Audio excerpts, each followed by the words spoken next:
Akeezimbira. Engeri nnyingi mw'oyinza okuyita okulungiya ebweru w'amakaago. Muno mulimu okupulaninga endabika y'oluggya lwo okusinziira ku bunene oba obutono bw'ettaka kw'oli.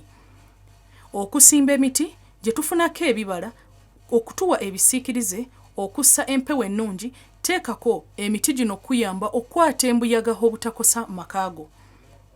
Okusimba ebimuli, enva endiirwa n'eddagala ly'ekinnansi biba birungi nnyo ne tubirowoozaako okubiteeka mu mpya zaffe. Nazze kuno amaka mangi gasimba ebimuli ku mbalaza, teekako ne mu luggya okulungiya ewaka. Obulungi n'endabika y'emaka birabikira nnyo mu nteekateeka yaago naddala n'abo abagabeeramu. Y'ensonga lwaki bangi bettanidde nnyo ebimuli by'enjawulo.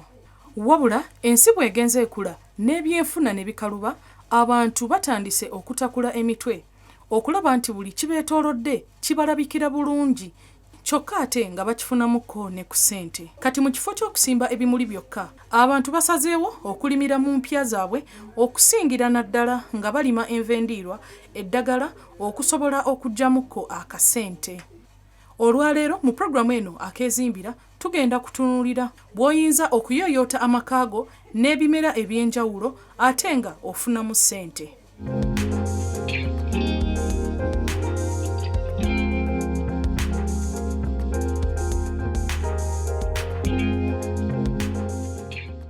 Obutonde bwe buti tutera bulabira mu mahooteeri nga tulowooza nti ssente nnyingi ezaateekebwamu okulaba nti ofuna omukka omulungi, ebisiikirize n'empewo ekugasa. Naye ng'ate osobola okyekolera makaago singa okiwa obudde n'oyogerako n'abo ababikoze.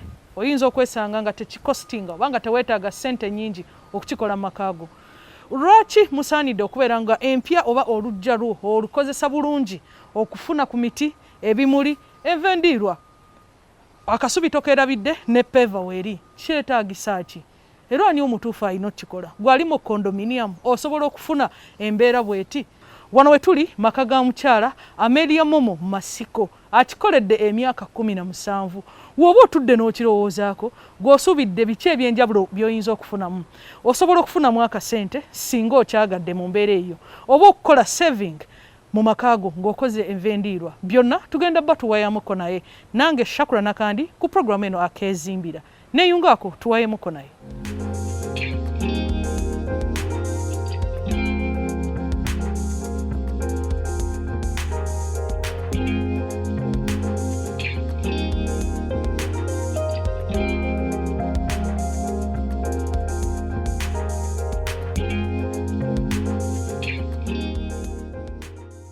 Omuntu akulaba alaba ebimuli bingi nnyo n'emiti mingi, era kimuwa okutya ng'alowooza bino byonna bikolebwa omuntu ali ku ttaka nga ggazi nnyo. Wano we tuli obunene bw'ettaka bwenkana butya? 23. Lwaki mu byonna wasalawo okukola garden waka oba nnimiro waka ey'ebimuli n'enva endiirwa? Kwegamba ebimuli bimpa obulamu, binsanyusa bwe mba nvudde ku mulimo nga nkooye, nga ndina stress, nga maanyi gampweddemu. Bwe nyingira munda olwedde mulimu empewo eya bwereere, oxygen tetugiguze, ekifo nga kiri kiyonjo, clean environment, clean air. Kwegamba ekugyamu ebyo byonna bikusumbuwadde olunaku lwonna, obadde onyiize, obadde okooye, byonna bw'oyingira mu nnyumba, yes, stress yonna neekuvaamu, n'okakana, n'oddamu n'obeera buto.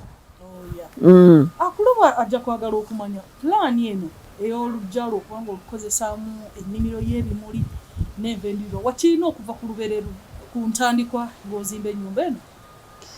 Kati lwe najja wano ennyumba yali ya shell house nga tebagimaze, ne tugimaliriza. Kati nange ne ntandika kukola ki pulaani ya garden. Naye embeera buli kaseera nga nkyusaamu, kwegamba kimpa time okubeera bize n'okukookipayinga mind yange nensibeera idle. Bwe ndaba ku intaneti kapulaani kalungi ntandika nenkakola. Kati nga kano nakakola mu lockdown eno yakagwawo, neeyo pulaani eri wali eno nakiteekako mu lockdown. Kwegamba obeera ng'oyiga magezi mu balala, bw'ogenda n'olambula walala n'olaba ka design kalungi ojja naawe n'okakola. So gardening tebeeranga eyimiridde, ebeera nga ekyukakyuka. Yes, ebimuli bipya bizze, design empya zizze, obusonosono, ate nze olaba ebimuli bingi biri mu nsuwa, so ensuwa ozikyusa n'oziteeka walala. Kwegamba ekifo kirabika buli kaseera nga kikyuse, tekibeera kimu buli lunaku. Yes, ebirime bino bitera obeera n'obuwuka.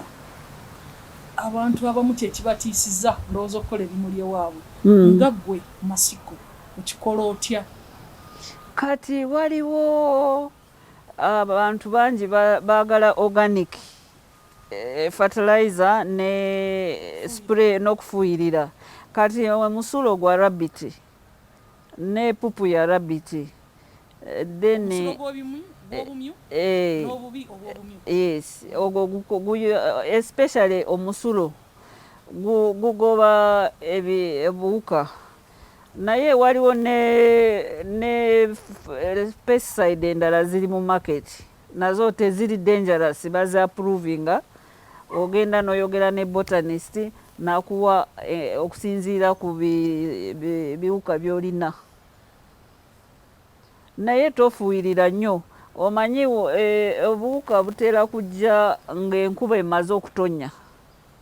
So ofuuyirira nga limu mu mwezi oba myezi 3, awo obuwuka tebubeera bungi.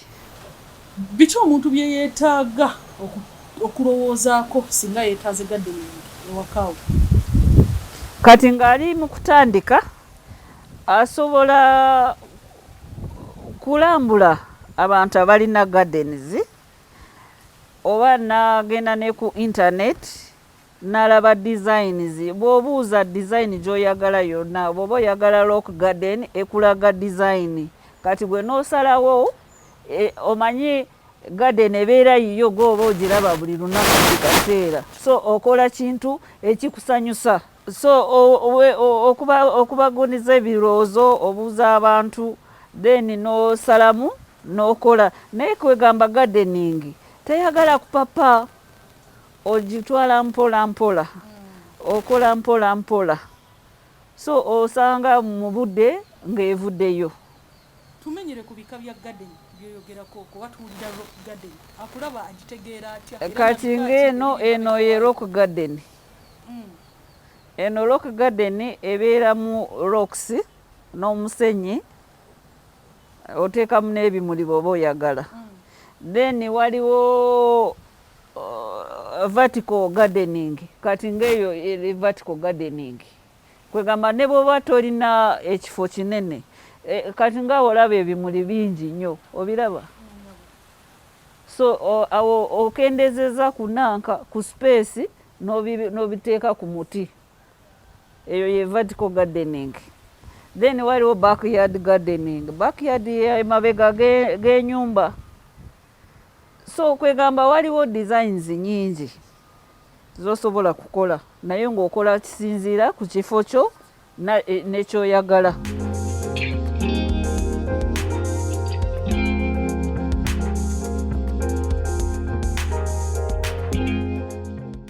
Tulaba oba kulaba kyakuyigiddeko nti omuntu okutandika gardening ewuwe love oba kwagala. Love. Olina kwagala. Connections. Connections. Abantu ab'enjawulo bose buli bw'ogenze kunoba ng'osabawo. Okola otya okukuuma ennimiro eno nga erabika bulungi mwaka ku mwaka? Nze kati ndi kumpi kugenda mu retirement. Emyaka yange genda mirimu gya office. njagala kugikendeeza. Kati wano wajja kumpa bwe wampeera budde even ne mu lockdown nzikuka saawa emu nga ntambula ng'opikinga bugasiya ng'ojjamu omuddo okiraba obyekolera. Okay, nange ndina gadena lwakuba sibeerawo nnyo naye bwe mba ndi wano full time nsobola kwekolera buli kintu kyonna. Clippinga leaves ebigize ebikaddiye n'obisalako kwegamba obyekolera lwakuba olina omukwano mulina language gye mwogera wamu.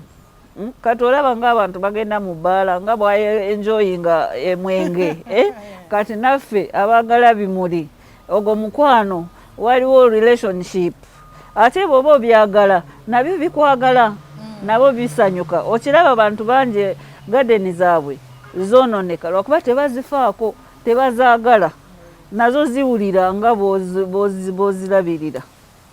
Bwe twogera ku maka agalimu abaana osobola okuba n'ennimiro ng'erabika bweti naye nga nnina abaana nga w'obamanyi kyatambula asuna akula akola atya. Kati abaana bw'oba obayigiriza kati olaba nga nze kati sirina babebe kati nina dogs kati nzitraininga ngenda nga nzitraininga kati zo nazo ne zimanya kino tokikwatako kino tokikola ki. Kati nga balina baana njagala kubagamba nti babeere bayigiriza abaana baabwe bakule nga baagala kukola ki ebimuli nga babyagala nga bamanyi bya mugaso nga bamanyi birungi. Ate awo nga balina abaana awalina nakumanya bino tebirina poison lwakuba awo kiri very sensitive olina kumanya nti ekimuli tekirimu poison. Naye abantu ebyobutwa babyewale naye ebirala byonna basobola kuteekako nayigiriza omwana mpola mpola n'omutendeka. Wobanga gwe ososola enjala nti ezizo tezikwata mu ttaka abaana obatiisa okukwata mu ttaka abasajja abalowooza nti byabakyala bokka oyinza obutafuna nnimiro bweti mu makaago naye singa weewaddeyo n'oteekamu okwagala oyinza okufuna ennimiro ey'enjawulo nga buli ajja ewo agyewuunyisa. Gwe ali mu kifo ekitono oli mu nnyumba ya bupangisa oli mu kalina obadde okimanyi nti naawe osobola okubeera ne gardening mu makaago n'ebiki bye weetaaga. Katugende mu kuwumulamuko awo bwe tugenda otandikira nga tukomyeko ne Momo Masiko atutwaleko mu nnimiro.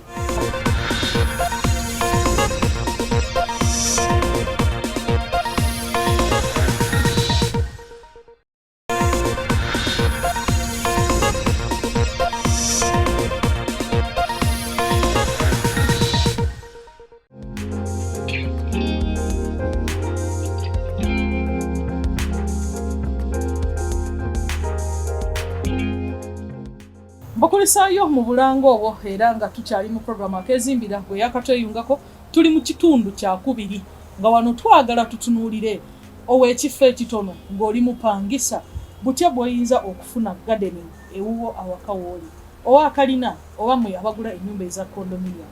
Tukyali ne Masiko Momo. Ekyo kibuuzo buli muntu kyayagala okumanya ku gardening. Kati gardening wadde oli mu nnyumba yo wadde oli mu kupangisa osobola kukola gardening kusinziira ku kifo kyo nga bw'okirina. Bweba space ntono okozesa pots okozesa stands n'oteekako pots nyingi kwegamba nekifaananyi nekivaayo nga bw'okyagala. Okozesa ku woolu ekisenge n'oteekako obusumaali n'oteekako hanging. Wonna ekimuli wonna oba mu muti oba wansi oba ku kisenge ekimuli kikulirawo. Omanyi mu programu Madam Momo tutunuulira nti omuntu talina kuspendinga buspendizi teekamu kasente buli kye weetaaga. Wema nkoze ebinga bino mu maka gange saving ebeera wabifuniramu. Kati bw'oba oyagala abangi bw'oba ekimuli kizadde kifunye babebe bangi osobola kutundako n'ofunamu ssente zo ze wataddemu. Omanye ebimuli bizaala nnyo. kwegamba okubisuula ng'onootandika okola ki n'otunda ensigo eziba zivuddemu otunda 5,000 2,000 1,000 kisinziira ku kimuli ekyolina. Yes. Ogenze n'oyogera ku ky'emyaka 17 mu kitundu kiri ekisoose ng'otulaga gy'omazeewo wano ate era watandikira ebimuli. Ekitundu kyo wano ennaalya kirina kye kikufunyeemu nnyo. Era bw'oba oyingira wano ebweru olabye nga bwe twetereezeza baneiba bange bonna abangi bonna bakola gardening zaabwe nze nabatendeka. Estate yonna kati bangi bali mu gardening. Tulina ne police post nawaayo nembakolera nembategekera bulungi garden yaabwe.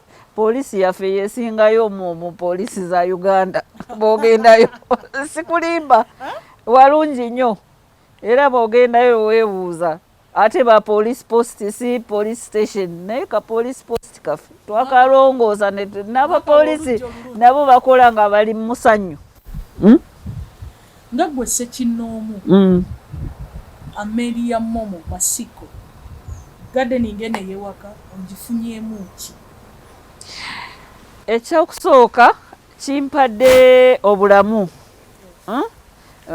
Mbeera musanyufu buli kaseera.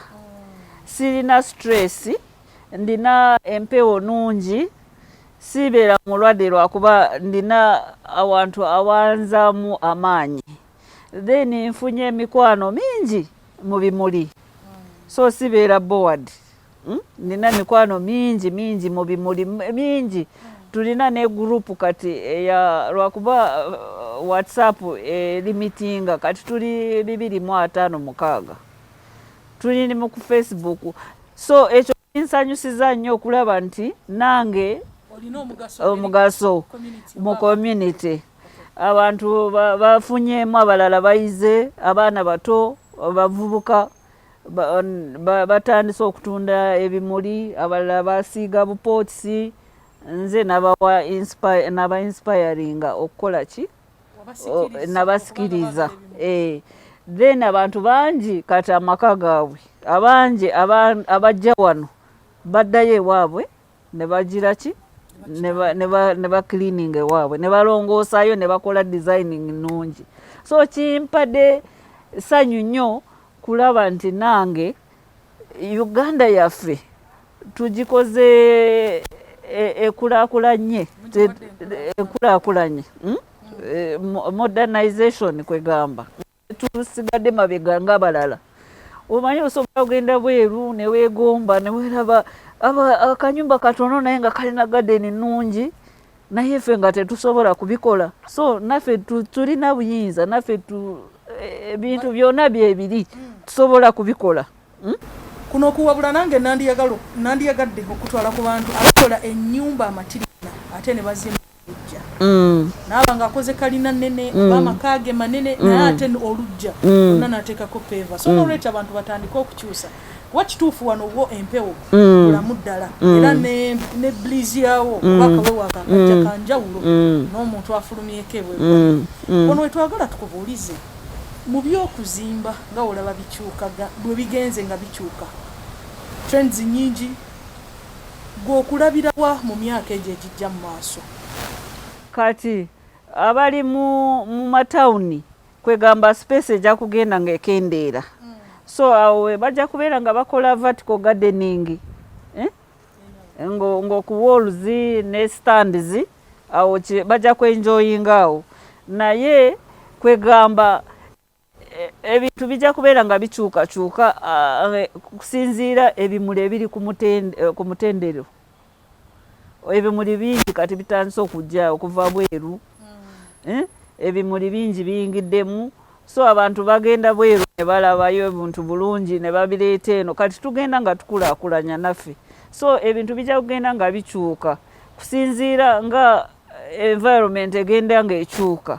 Naye nga bwe nkiraba abantu bangi kati balima emiti shrubs kwegamba kuleeta ako kapewo ne fufu ogiraba tulina kubo balikola wali naye kafufu wano si kangi nnyo lwakuba emiti ekwata eyo enfuufu n'egigira so ndowooza mu myaka nga bwe gigenda bwe tutendeka abaana bato n'abasajja bwe batugattako si mirimu gy'abakyala gyokka ne twekwatagana abasajja n'abakyala n'abaana ekitundu kyaffe kijja kukyuka nnyo environment ejja kubeera clean nnyo kwegamba tetujja kubeera mu omanyi kasasiro biki ebyo bijja kuvaawo era ye mission yange kulaba nti Uganda yonna to transforming maleka mulimu amiti mulimu ebyobuwanga kwegamba si kubeeraawo just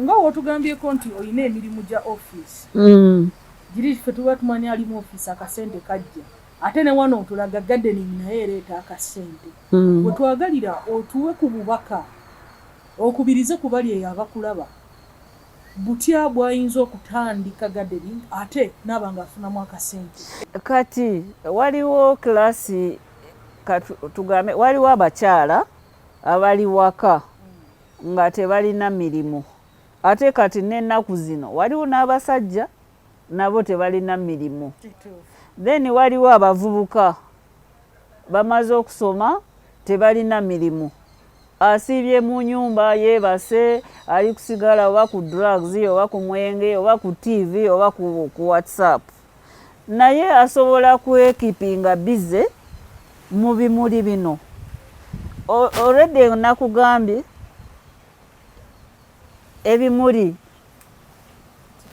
bikuwa life ebimuli bikuwa life ate bikukipinga bize tobeera idle omutwe gwo omanye obwonko bwagala obukozese kati bw'obeeranga mu garden olowooza omutwe gwo ne gulowooza ne gupulaninga kino kankisimbe bwe kiti kankikole bwe kiti awo obeera nga olina life then nga bwe nkugambye ebizadde otundako n'ofuna ki sente ezo ate ojjukira waliwo emikwano bw'oba olina emikwano emirungi bakuwa ensigo n'otandikiraawo ne bw'oba tolina sente n'otandikiraawo n'ofunamu ne bw'otandika ku bimuli 10 ojja osanga nga bizadde nnyo nnyo nnyo nnyo n'ofuna connections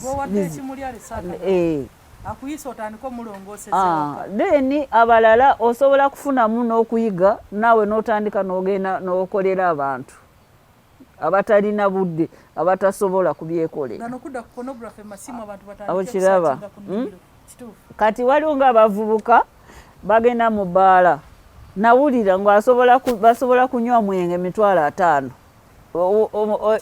ekiro kimu ezo 5,000 sente nyingi nnyo ogula bimuli bingi ate ejjukira omwenge gujja kwonoona sisitimu yo bodde yo ojja kufuna TB ojja kulwala ojja kufuna kansa ofe mangu naye ekimuli kikuleetedde free oxygen kitute carbon dioxide oli omubi then kikugize stress n'egenda so kwegamba bikulaakulanya tereka bulungi ebiwandiiko ebikwatagana ku kizimbe nga bwe kitambula kikuyambako nti ne woba okyusizza ku bakozi abajja bamanya we batandikira ewatuufu obutataataganya mulimu eri gwe atalina mulimu ali mu kwekubagiza omuvubuka nga data gw'oteekako toyina kyamakulu ky'omukolamu wabula okubeera nga oli ku pornography oba okulaba ebyo ebitakuzimba momo akubidde torch nakulaga butya bw'oyinza okukola gardening noba nga oli successful oba n'okifunamu mu kino oyina kikola otya sooka kwagala womala okwagala tandika omutwalo akulaze nti gutandika ebimuli n'ofuna ensigo n'olandira okwo ewuwe nga wolabawo bantu baagala okujja kukolerawo photoshoot oba okwekubyawo ebifaananyi kupangisaawo abalina emikolo tavudde mu nnyumba ye talina kyamenye abisigazza naye akasente akaleese ebyo byonna obisanga bweno programu Akeezimbira tukulaga wawo oyina oteekamu pulaani ki gy'oba obeera nga ogirina oba entegeka gy'olina oteeka mu kifo kyo okubeera nga teweemenya nakwemalamu maanyi osobola ekikulu kyonna tukulaga nti osobola. Ababadde bamanyi nti okukola garden ewaka oyina kuleeta expert. Abantu b'okyalidde plan osobola ogijjayo n'opickinga ku nsigo ezo ze bayina nawe n'otandika. Momo akubidde tooki nti okuzimba kulabirawa mu myaka egijja mu maaso. Gwe w'ekifo ekitono kika ki eky'ennimiro gy'olina okubeeramu ewakaawo. Osobola okukola stands n'oba ng'osimbako ebimuli oba omuti gumu n'oguteekako hanga z'ebimuli biyitirivu. Ebadde programu Akeezimbira nga tutunuulira garden oba ennimiro y'ewaka ng'ate oli mu luggya. Bwe tutwe tutambudde olunaku olwaleero tuli batukomawo ate nga tuwayamu ensonga nene nnyo ku gardening. Beera bulungi.